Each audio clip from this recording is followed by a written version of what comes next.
Ladies and gentlemen, welcome back to another matchup here in the IPL Season 1. This matchup is in the winners round 2. It is the best of 8 from the winners, and it features a Zerg versus a Terran. We've got ROOTCatZ taking on VTSpades. It is a best of 3, and we're going to start things off here on Xel'Naga Caverns. Let's introduce our players and check out their positions. We have got our Terran player, VTSpades, spawning as the blue Terran in the northeast of Xel'Naga Caverns. And that means, of course, our Zerg player, ROOTCatZ, will be in the lower left-hand position, the southwest position, as the yellow Zerg.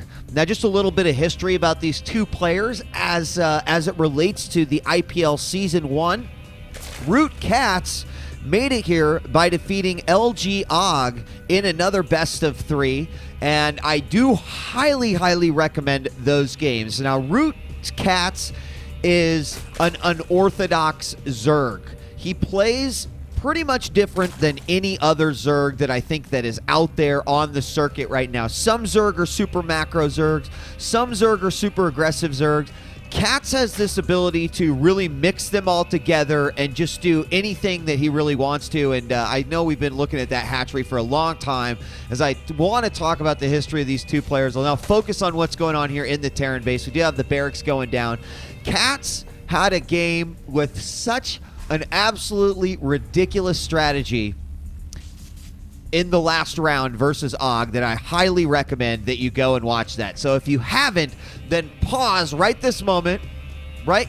Have you paused yet? And go watch that game before you check out this series. You may know the outcome because you're seeing this right now, but what you don't know is possibly the crazy stuff that KATZ was doing in those games. He is going up against our Terran, VTSpades.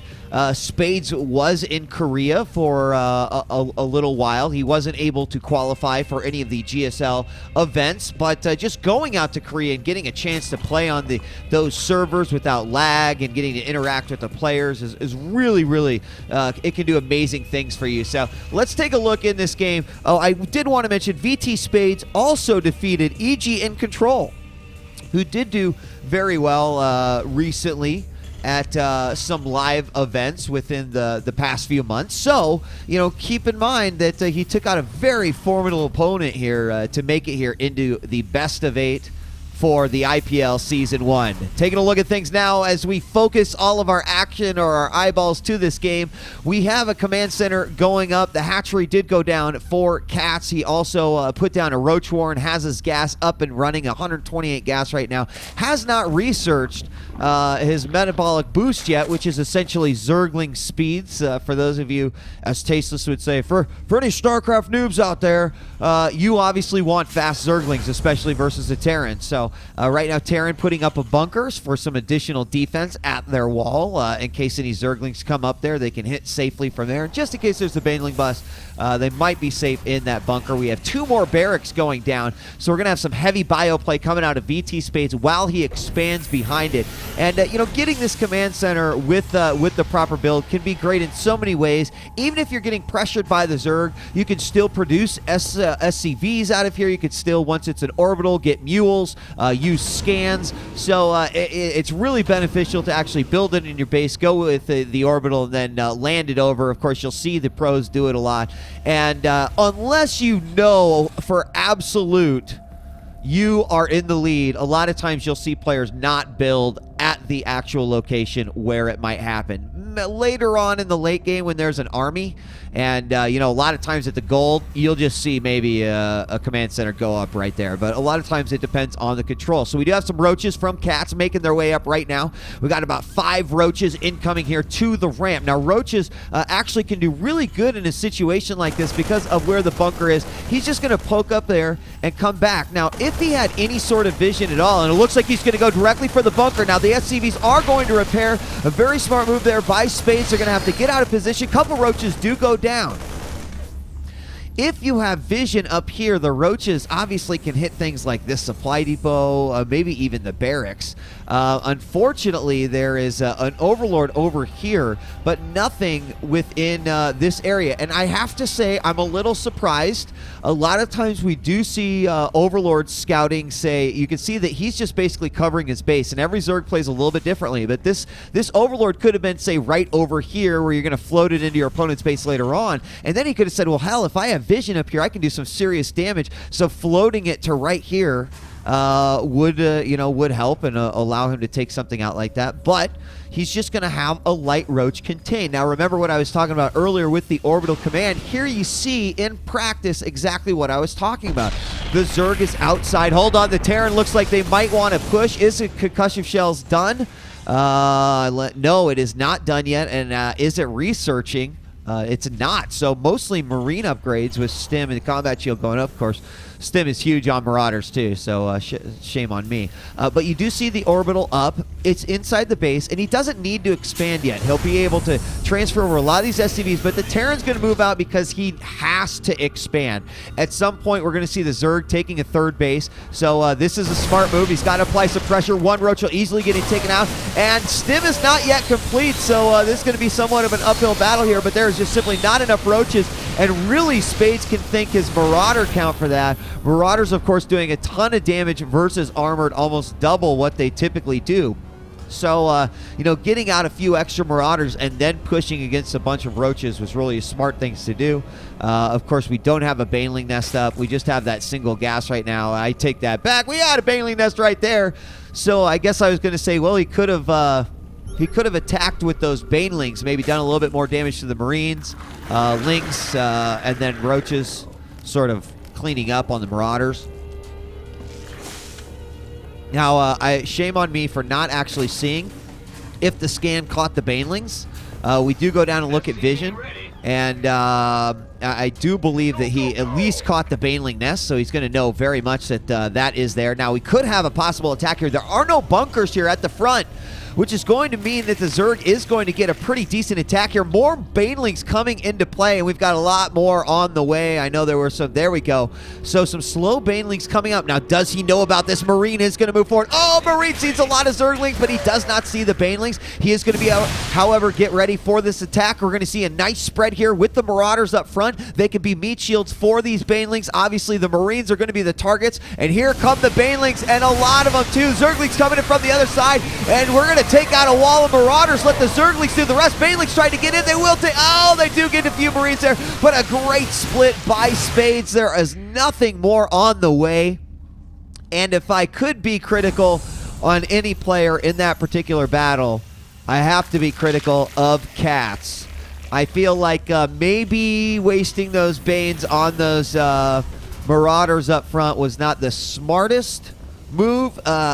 I don't know. That's what he decided to do at the time, and as you know, StarCraft 2, Brood War, it was a lot about making the proper decisions. Now, with the Marauders up front, it will slow down the Banelings as they get hit. So if you can micro, in fact, and make individual Marauders hit individual Banelings, it can do huge, huge damage to the potential that a Baneling has. And remember, a Baneling can take some damage, but once it's dead, it's dead. Just like, I guess, any other unit, but that's the only way it can attack. So he's going to go ahead, and ROOTCatZ is going to take care of the gold. And let's take a look at the production tab, just see what we have going on. +1 weapons for the Terran. 12 more Zerglings coming out. We do have Baneling speed on the way as well. And we have no upgrades yet on the Zerg. Let's check things out. We do have 2 Evo chambers. There are upgrades finally going to start with +1 melee attack. I assume we'll see +1 carapace fire up here in this other Evo chamber. I'm assuming he didn't make 2. And now we do have a push here by VTSpades. He's going to push forward. And now when I say push it, I don't necessarily mean he's going to push into the base of the Zerg. What I do mean is that he is going to push forward, because really what the Terran wants to do is they want to draw a line. Hold on, we could have an attack coming in here. A bunch of Zerglings are going to move up. We will get a stim forced out of the Terran player by those Zerglings, so that worked out really well. Not a whole lot of energy on these medevacs. In fact, look, they're in the low single digits, so that means we will have some hurt units here. They won't be able to mass a bunch of energy as well. And we've got a lot of banelings. Now, what I think is going to happen here is KatZ is probably going to wait for his baneling speed to finish and then go for an attack here, because what he doesn't want to have happen is he doesn't want a planetary fortress to build right here. And essentially, it's going to be much harder for the Zerg to fight into. However, this gold did just go up, and hold on, banelings could be getting into position right here, and he's going to go ahead and attack. Oh my god, just as the siege tanks move up, banelings are going to take a huge hit. We do have several marines going down, but there are not enough zerglings there, and the siege tanks took 0 damage. The planetary was also up. Now here's the problem with what just happened, is because KatZ put his gold up, the Terran could counterattack. In fact, expect possibly a scan right here by the Terran to see, is this an opportunity? He just threw away a lot of units. If he has nothing right here, I might be able to make sure this gold never gets up. So he is bringing more tanks to the front, more marauders. He's got 1 siege tier, planetary in full effect. The hatchery is about to go, and he does look like he wants to mobilize here. Several banelings. 18. Zergling's going to move up. Sees that he's taking control of the Xel'Naga. Now, what else is coming out aside from these Zerglings and banelings? Right now, we strictly are literally on Zerg Bane play. And we are getting +2 melee attack. And here comes an attack from the Terran any moment now. As there's the scan. He sees absolutely nothing. He's going to go immediately for the hatchery. We do have a bunch of marauders up front. Banelings are just going to pile through, wipe out all the marauders. In comes Zerglings from the back. Should be some siege tanks here to help up. Medevacs do pick up some lone units right there. And believe it or not, despite the fact that Terran threw away a lot of units, they are way in the lead here. Taking a look at the army count as well. 135 supply to 176. We do have some links come out to try to repel this attack. But imagine this. Spades didn't even have his tanks in play at that point. So when you consider that the tanks weren't even in play, that, my friends, was very, very damaging to the Zerg. And these are throwaway units. The whole idea is to spend cheap units and continuously throw. Here we got another attack from Spades coming in yet again. Banelings will get taken out. A few Marines, they are given away to the Baneling gods, and so much stays alive. The siege tanks are out, and there it is, the GG, as ROOTCatZ falls in game number 1 to VTSpades, and that means that we move on to game number 2 here for IPL Season 1 Best of 8. I'm DJ Wheat. See ya in game number 2.